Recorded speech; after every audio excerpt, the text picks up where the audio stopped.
तो dear students, को ये बता सकता है कि अभी कितनी क्लासेस हो गई हैं और ये क्लास नंबर कौन सी है हमारी? आप में से अगर कोई ये बता दे कि टोटल कितनी क्लासेस हो गई हैं और आज हमारा क्लास नंबर कौन सी है? चौथी क्लास है आज या तीसरी क्लास है या पांचवी? बताइए। तीसरी, ओके। तो हमने क्या किया था लास्ट क्लास में कि स्टैटिस्टिकल टर्म्स की हमने बात शुरू की थी, और जो हमारी स्टैटिस्टिकल टर्म्स होती हैं उसके अंदर सबसे पहले हमने डिस्कस किया सैंपल पॉपुलेशन, और उसके बाद हमने डिस्कस किया सैंपल।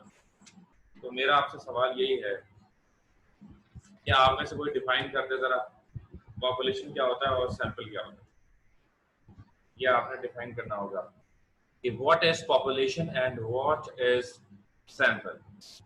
भैया जी, क्वेश्चन आपने सुन लिया, what is population and what is sample? कोई भी बता दे। सर जी आवाज आ रही है? जी जी, आ रही है।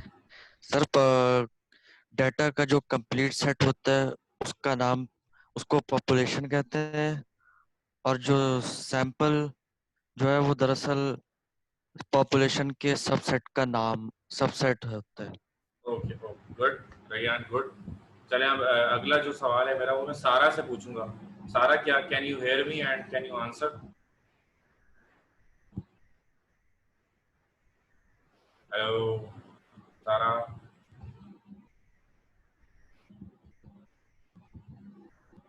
लो भाई, सारा की तरफ जी से आ जी, गया अस्सलाम वालेकुम जवाब। सर। वालेकुम अस्सलाम। सारा कैसी हैं आप? ठीक है, ठीक हूँ सर। आप बताएं, आप कैसे हैं?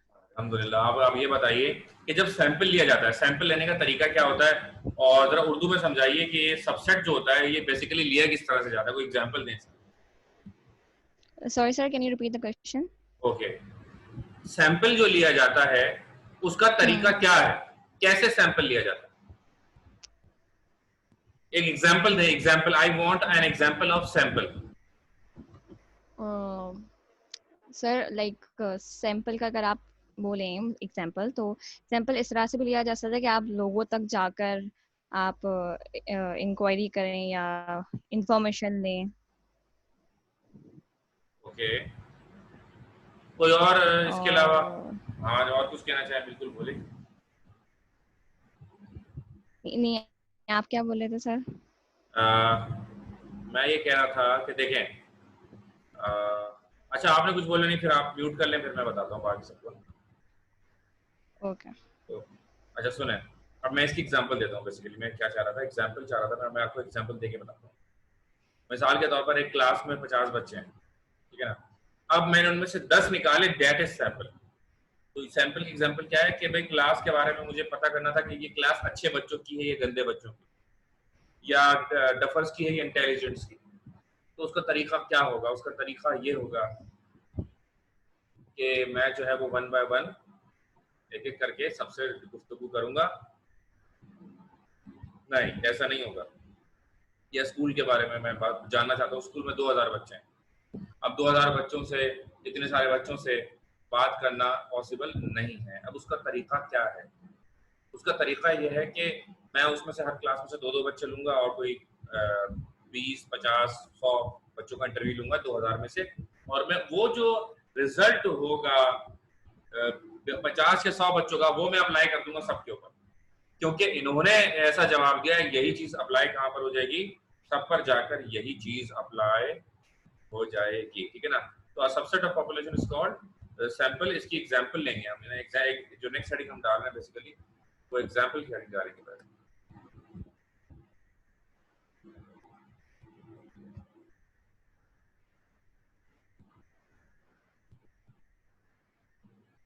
देयर आर, साथ साथ लिखिएगा। अच्छा देखें, कुछ स्टूडेंट्स हो सकता है हमसे कनेक्ट ना हुए हों इस वजह से कि वहाँ इलेक्ट्रिसिटी नहीं है, ठीक है ना, या नेट नहीं चल रहा उनका, whatsoever, there may be many reasons. तो उसका हल ये है कि मैं सोच रहा हूँ कि हमें फेसबुक पे अगर ग्रुप बना लें अपनी क्लास का, तो वहाँ पर वीडियोस भी पोस्ट हो जाएंगी। अच्छा, फिर पास्ट की जो वीडियोस होंगी वो भी वहाँ पर मौजूद होंगी, ठीक है ना। तो इससे बड़ा फायदा हो जाएगा आप लोगों का, तो इस बारे में आप सोचिएगा। अच्छा, इसके अलावा मैं भी मैसेज कर दूंगा वैसे कि वो बच्चे जो नहीं है, अगर आपका कोई दोस्त है जो अभी नहीं ले सक रहा है क्लास, तो उसको आप ये कह दिएगा कि मुझसे रब्ता करें, मैं उसको इस वीडियो का लिंक दे दूंगा। ये हम सेव करते हैं, लेकिन हम इसका ये वाजे नहीं होती कि पब्लिक नहीं होती, हर कोई नहीं देख सकता, सिर्फ हम जिसको लिंक सेंड करेंगे वो देख सकता है। तो अगर कोई इस वक्त क्लास नहीं ले पा रहा है, क्लास में मौजूद नहीं है, तो उसका हल ये है कि वो मुझसे रब्ता करे, मैं उसको इस क्लास का लिंक दे दूंगा, तो उसको वो मिल जाएगी। तो देखें ऑनलाइन के कुछ फायदे भी हैं। ऑनलाइन का फायदा ये है कि अगर आपको कोई लेक्चर मिस हो जाता है, as you know very well, the lecture is being recorded, तो ये आपको मिल जाएगा। अगली क्लास में आपको की बोर्ड पे लूंगा, तो थोड़ी सी डिफरेंट होगी अगली क्लास इंशाल्लाह। Let's start. There are 1000 students in our school, and we selected 50 students for interview to guess the quality G। Sir समझाइएगा, उसमें समझ इतना सही है बिल्कुल। क्या क्या मुझे सवाल ही समझ में नहीं आया आपका? बोर्ड पर क्लास होगा कुछ भी जैसे आपने बोला। नहीं, दोबारा, मुझे आपकी आवाज क्लियर नहीं आ रही। बोला ना, तुमने काम करो, हाँ बोर्ड पे समझाऊंगा, बोर्ड पे। समझ नहीं आता है इस तरह। आएगा आएगा, क्यों नहीं आएगा, हम जब समझाएंगे ना तभी समझ में आएगा। अभी तो समझ में आ रहा है ना? पर रिलैक्स हो रहे हैं, रिलैक्स हो जाए, टेंशन नहीं लें। अच्छा, किसी को कोई सवाल हो तो चैट में लिखे तो बेहतर है, क्योंकि यहाँ आवाज में थोड़ा प्रॉब्लम होने लगता है, डिस्टर्बेंस होती है। तो आप ये बेहतर है कि आप चैट में लिख दें, तो मैं आराम से पढ़ के जवाब भी दे दूंगा। जवाब मैं आपको बोल के दे दूंगा। There are 1000 students in school. ठीक है जी, कितने स्टूडेंट्स हैं? 1000 students in school, and we selected 50 students for interview to guess the quality.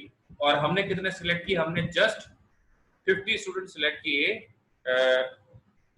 Interview के लिए, ताकि हम उस स्कूल की क्वालिटी को जज कर सकें। तो ये बेसिकली क्या है? ये है basically subset. This is called sample. This set of 50 students is called sample. This set of 50 students is called sample। ठीक है जी, यहाँ पर ये बात कंप्लीट हो गई। ये सैंपल क्या होता है? तो हमने बताया कि 1000 बच्चों का स्कूल था। 1000 बच्चों के स्कूल में से हमने क्या किया? हमने अपने बच्चे उठा लिए, अल्लाह भला करे,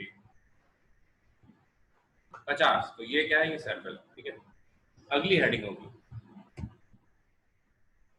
इस वक्त हम पढ़ के आ रहे हैं बेटा, अगर आप कल लास्ट क्लास में लिखे तो ये देखें, ये बेसिकली हमारा टॉपिक है। ये the one which is highlighted, now it is highlighted statistical terms. इस वक्त हम वो अल्फाज पढ़ रहे हैं जो हमारे आने वाले लेक्चर्स में इस्तेमाल होंगे। इस वक्त हम वो अल्फाज पढ़ रहे हैं जो हमारे आने वाले लेक्चर्स में इस्तेमाल होंगे। ठीक है जी, उसमें से एक है जी पॉपुलेशन, ठीक है, दूसरा है सैंपल, अब तीसरा मैं आपको बताने जा रहा हूँ। Now the third one is parameter.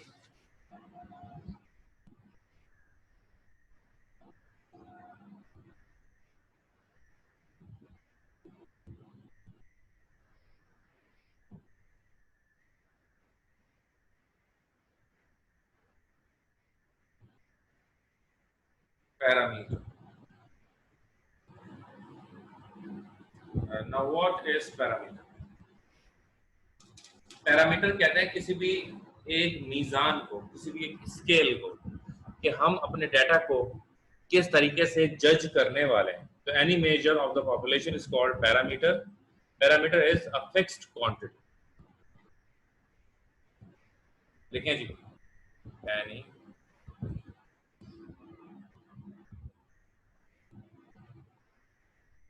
measure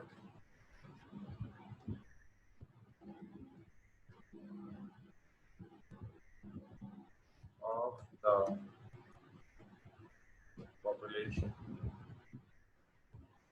is called parameter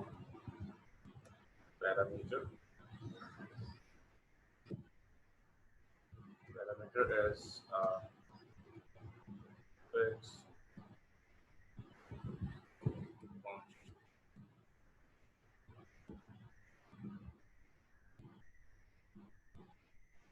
parameter किसे कहते हैं जी? पैरामीटर कहते हैं फिक्स क्वांटिटी, ठीक है ना।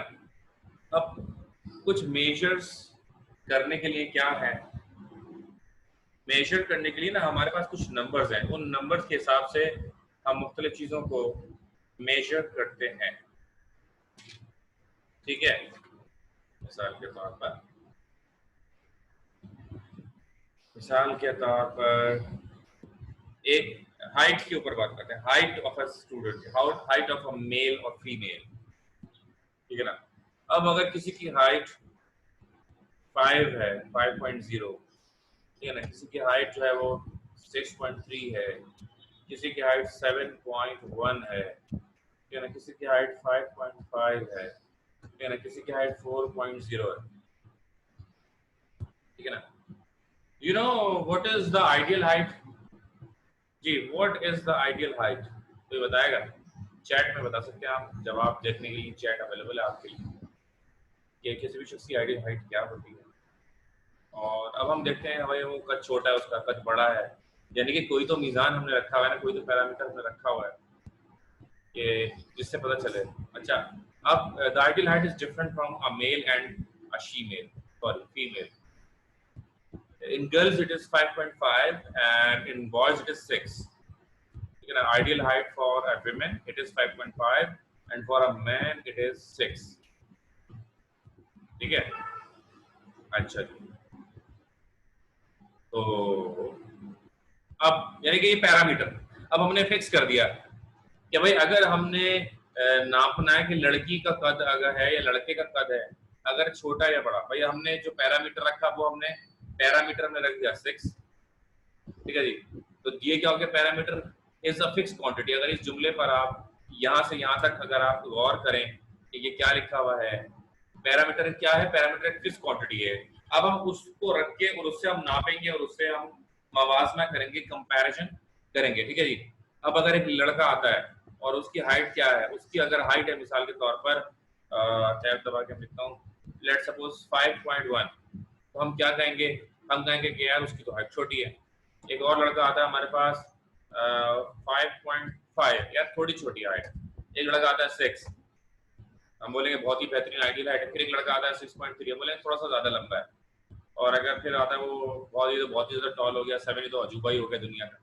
तो यानी कि हमने पैरामीटर क्या रखा, यानी कि इन तमाम को जो हमने नापा वो एक पैरामीटर हमने रखा, उससे हमने बाकी को कंपेयर किया। इसी तरह मिसाल के तौर पर दूध की मैं बात करता हूँ, दूध मिल रहा है जी 110 रुपए पर लीटर। अब अगर कोई 120 रुपए बेच रहा है तो हम उसे कहेंगे महंगा, और अगर कोई 100 रुपए बेच रहा है तो हम उसे कहेंगे सस्ता। तो हमने नापा किससे, जो मार्केट रेट गवर्नमेंट ने, लेट सपोज अगर उसका रेट जो है 110 रुपए सेट किया है, अगर जो गवर्नमेंट ने रेट सेट किया है, अगर कोई उससे ज्यादा रेट रखता है तो हम उसे कहेंगे कि ये महंगा बेच रहा है। अगर कोई उससे कम रेट रखता है तो हम उसे कहेंगे कि ये सस्ता बेच रहा है। मिसाल के तौर पर आसिफ मिल्क शॉप, ये बेच रहा है 100 रुपए किलो, 100 रुपीज पर लीटर। हम क्या कहेंगे, यार आसिफ भाई की दुकान से खरीद लो, ये हमारे मास्टर जी के स्टूडेंट भी थे तो ये जरा सस्ता दे देंगे। क्या दे रहे जी, 100 रुपए किलो, यानी कि 10 रुपए सस्ता दे रहे ना। अब हम अगर कह रहे हैं कि आसिफ मिल्क शॉप पर जो है वो अगर वो सस्ता दूध मिल रहा है, तो हमने कंपेयर किया, there is a parameter, there is fix quantity, हमने उससे कंपेयर किया। अच्छा, अब एक और मिल्क शॉप है, वासिफ मिल्क शॉप, इस पर मिल रहा है 120। हम क्या कहेंगे, तो डाकू है, लुटेरा है, महंगा दूध बेच रहा है। आ रही बात समझ में? वासिफ आज क्लास में मौजूद नहीं है, उनकी लाइट गई भी होगी।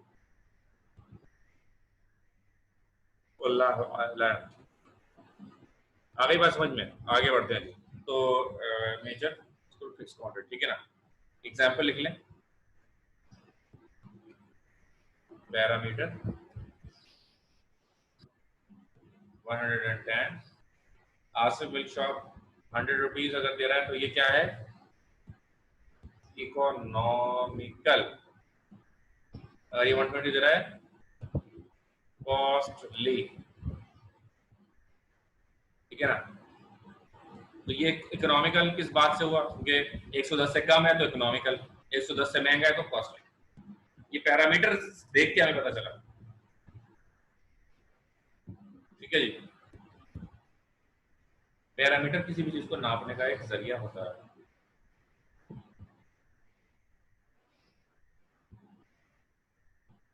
अच्छा आगे चलते हैं।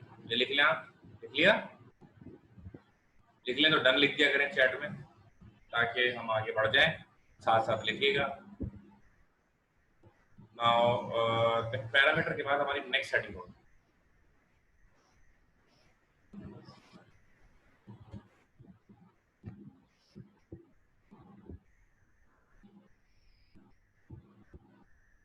स्टैटिस्टिक, इसमें गौर कीजिएगा एस नहीं लगेगा। अगर एस लग जाए तो वो आपके सब्जेक्ट का नाम हो जाता है। तो इसमें जो है आप स्टैटिस्टिक लिखिएगा।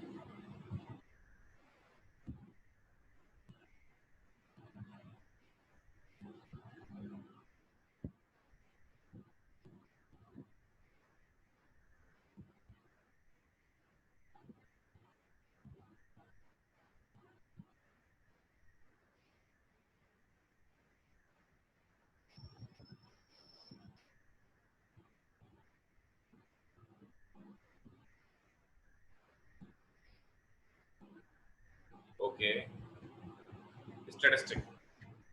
स्टैटिस्टिक जैसे कि नाम से जाहिर है कि बेसिकली जो वेरिएबल क्वांटिटीज होती हैं उनको ये कहा जाता है स्टैटिस्टिक।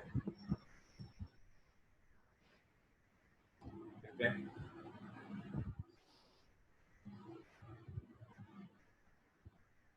साथ साथ लिखिएगा।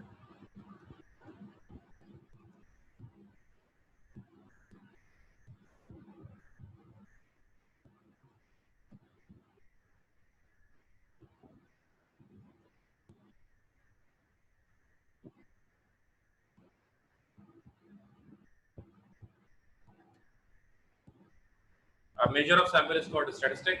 It is basically a variable quantity. ठीक है जी। तो स्टैटिस्टिक क्या होती है, बेसिकली ये एक वेरिएबल क्वांटिटी होती है दैट चेंजेस ओवर टाइम। वक्त के साथ साथ इसमें क्या आता है, चेंज आता है। डाटा टू डाटा ये क्या हो जाएगा, चेंज हो जाएगा। ठीक है जी। मतलब ये जो डाटा कलेक्ट करते हैं वो बेसिकली स्टैटिस्टिक होता है। जो सैंपल कलेक्ट करते हैं वो स्टैटिस्टिक होता है। और जितनी बार सैंपल कलेक्ट करेंगे उतनी बार अलग होगा। ठीक है ना, ये इसका मतलब। अच्छा अब हम लिखेंगे यहाँ पर जो हमारी टेक्निकल टर्म्स थी, बस यही टेक्निकल टर्म्स थी। ये जो मैंने हेडिंग डाली थी टेक्निकल स्टैटिस्टिकल टर्म्स, ये हेडिंग ये हो गई हमारी पूरी। पॉपुलेशन पहली, दूसरा सैंपल, तीसरा पैरामीटर और चौथा statistic.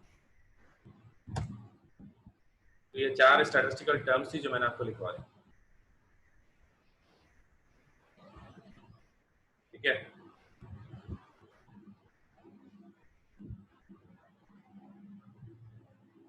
Now the next is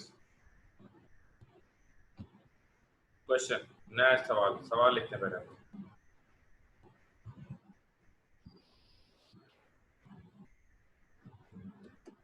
briefly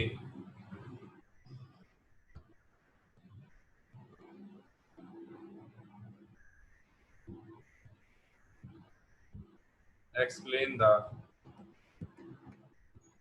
characteristics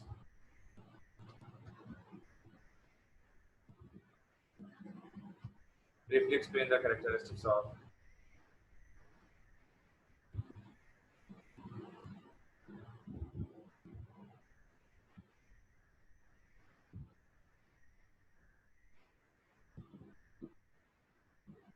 statistics।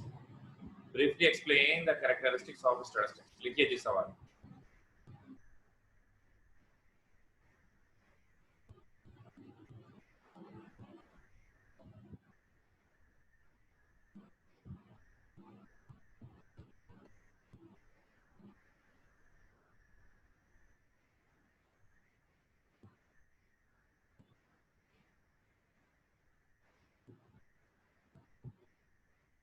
Heading डालिएगा characteristics of statistics.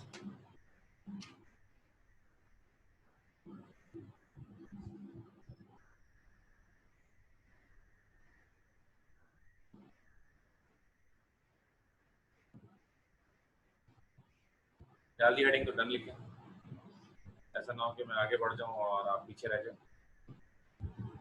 Sir four again explain कर, ओके।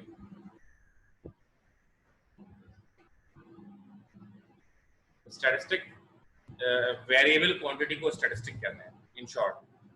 ये जो दो लफ्ज हैं, अगर ये आपके जहन में, स्टैटिस्टिक क्या है, वेरिएबल क्वांटिटी। स्टैटिस्टिक क्या है, वेरिएबल क्वांटिटी, ये हाईलाइट कर ले अपने पास, ये दो लफ्ज बस, खत्म हो गई बात। अच्छा जी, अब हम लिख रहे हैं, जा रहे हैं अगला सवाल, explain, briefly explain characteristics of statistics. Heading डालेंगे characteristics of statistics, okay. Following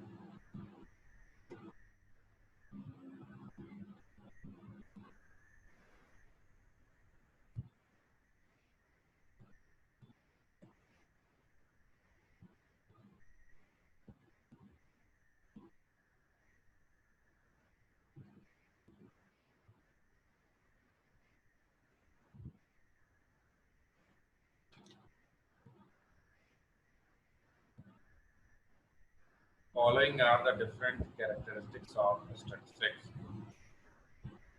Following are the different characteristics of statistics. Following are the different statistics characteristics. Yeah. Following are the different characteristics of statistics. अब A लिखेंगे पहले, number 1 या A, statistics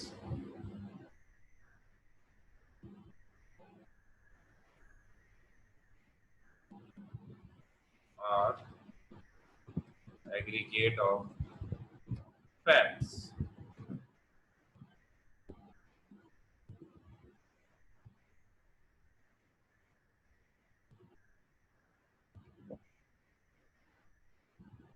Statistics are aggregate of facts. इसका मतलब क्या है?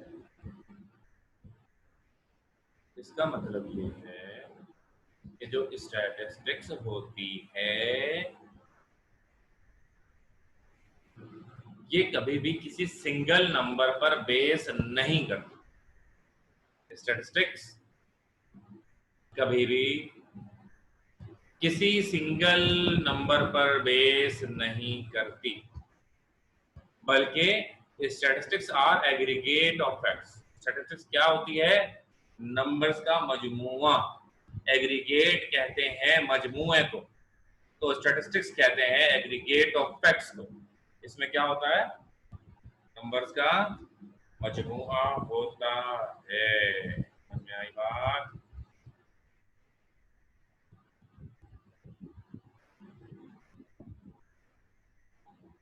अब इसको लिखते हैं,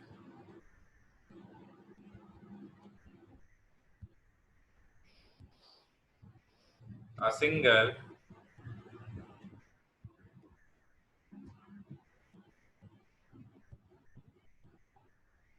observation can never represent a single observation can never represent statistics because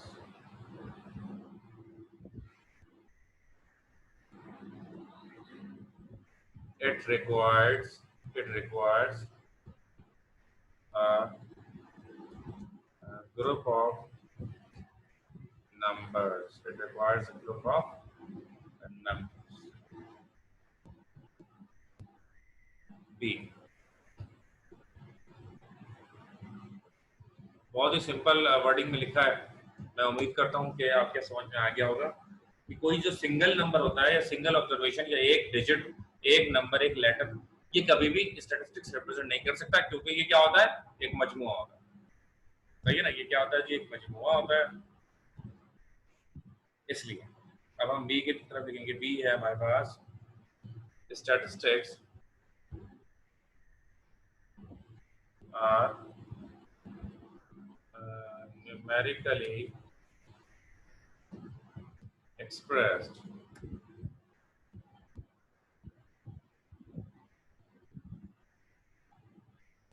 देखिए, अगर मैं बेहतरीन तरीका जो होता है ना किसी भी थ्योरी को पढ़ने का मेरे हिसाब से,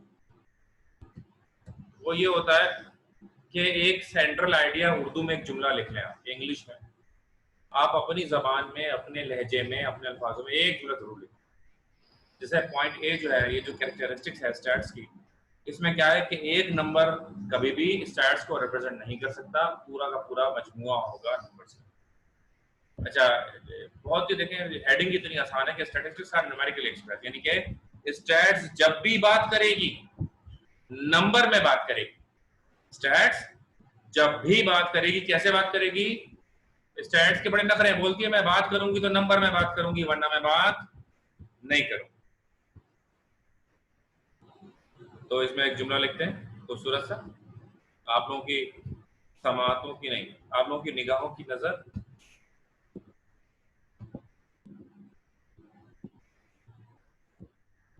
only numerical statements, only numerical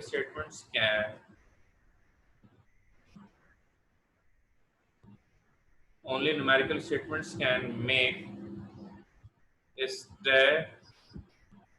statistical data, ठीक है।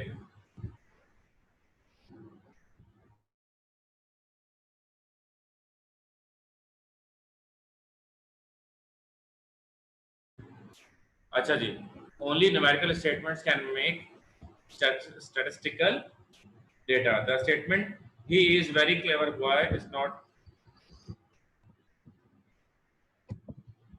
the statement.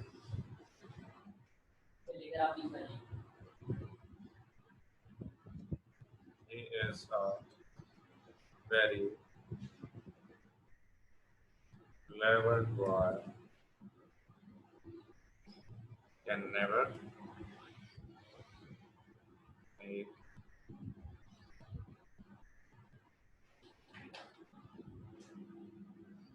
statistical data, यानी कि जो स्टेटमेंट है, he is a very clever boy, तो अगर हम करें इन्वर्टेड कॉमास में,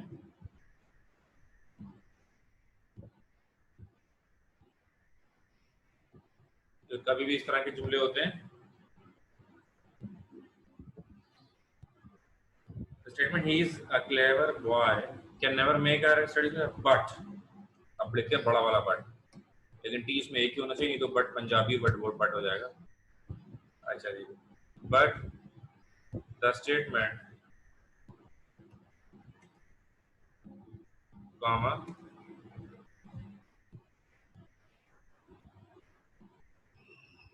his age is 24, ये हम आसिफ की बात कर रहे हैं,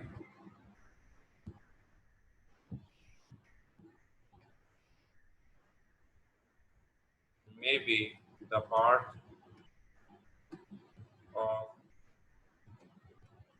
statistical data, क्योंकि इसमें नंबर आ गया ना 24, कितनी उम्र 24, तो ये एक पार्ट हो सकता है स्टैटिस्टिकल डेटा का, क्योंकि नंबर्स का मजमूआ होता है ना, तो एक एक करके कतरा कतरा क्या बनता है, दरिया बनता है, तो ये उसका हिस्सा हो सकता है।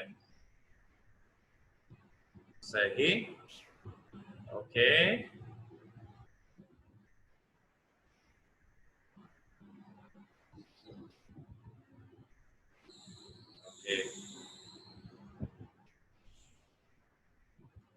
अल्लाह अकबर। अगली बात देखते हैं, आई होप की बात समझ में आ गई होगी। Now the next is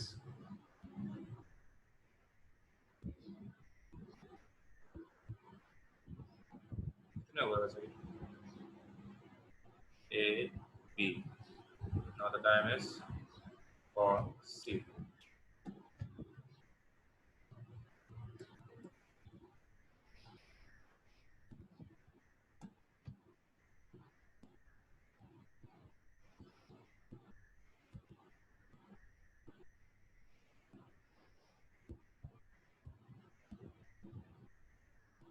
statistics are affected to a marked extent by many causes. Statistics are affected to a marked extent by many causes. इतनी अंग्रेजी अच्छी नहीं हुई अभी आप यहाँ तक मेरा ख्याल।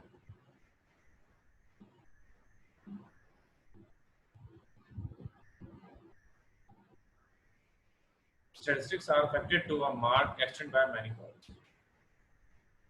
यानी कि स्टैटिस्टिक्स का जो डेटा मिलता है उसमें बहुत ज़्यादा चेंज आ सकता है। एक्सक्यूज मी, एक कॉल आ रही है। Statistics are affected to a marked extent by many causes. इसका मतलब यह है कि जो स्टैटिस्टिक्स में डेटा कलेक्ट होता है उसके अंदर तब्दीली भी आ सकती है बहुत सारी चीजों की वजह से। मिसाल के तौर पर कि जब कोई बंदा मेहनत ज्यादा करेगा पढ़ने में, जैसा कि आप लोग कर रहे हैं, मुझे बड़ी खुशी हुई उन बच्चों के हवाले से कि जो अपना वक्त जाया नहीं कर रहे और आप पढ़ रहे हैं, आप बहुत अच्छा काम कर रहे हैं। क्योंकि मैट्रिक तो हो गया, आपका तो फर्स्ट ईयर के नंबर हैं वो उसमें भी तब्दीली लाई जा सकती है। यानी जितना अच्छा आपका सेकंड ईयर का रिजल्ट होगा वही नंबर आपको दे देंगे उठा के फर्स्ट ईयर में। ये कहानी चल रही है। तो सेकंड ईयर कितना इंपॉर्टेंट हो गया? सेकंड ईयर इंपॉर्टेंट हो गया डबल। आ रही बात समझ में? तो आपने जो एफर्ट्स इस वक्त सेकंड ईयर में करने ना, आपकी सोच, आपको बहुत ज्यादा एफर्ट्स करना सेकंड ईयर में। तो मैं कहने वाला क्या था कि अगर कोई बच्चा अपने पढ़ाई पर, अपनी स्टडीज पर बहुत ज्यादा मेहनत करेगा तो बहुत ज्यादा मेहनत की वजह से क्या हो जाएगा कि उसके नंबर अच्छे आएंगे। ऑन द अदर हैंड अगर वो मेहनत नहीं करता तो उसके नंबर खराब भी आ जाएंगे। तो both the possibilities are available, right? तो स्टैटिस्टिक्स का डेटा क्या हो जाएगा? चेंज हो जाएगा। इसी तरह अगर किसी मुल्क के माली हालात खराब होंगे तो उसका स्टैटिस्टिकल डेटा में फर्क आ जाएगा।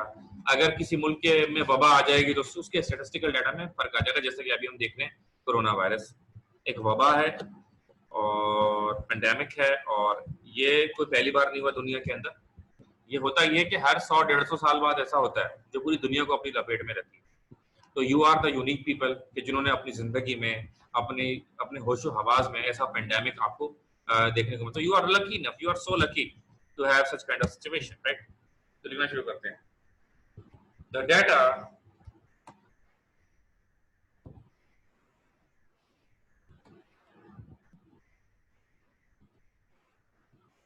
which is collected and statistics also depends on situation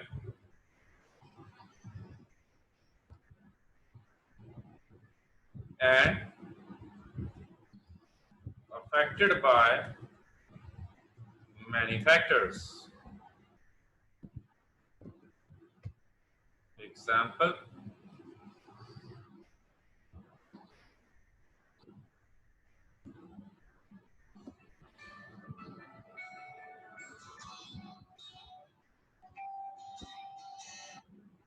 hello जी सर। हाँ बिल्कुल। रिकॉर्डिंग में कर रहा हूँ मैं, इसको लिंक जो है ना ग्रुप में दे दूंगा। मैंने अभी बच्चों को जो ऑनलाइन उनको बता दिया कि अगर किसी की लाइट जाती है, कोई इशू है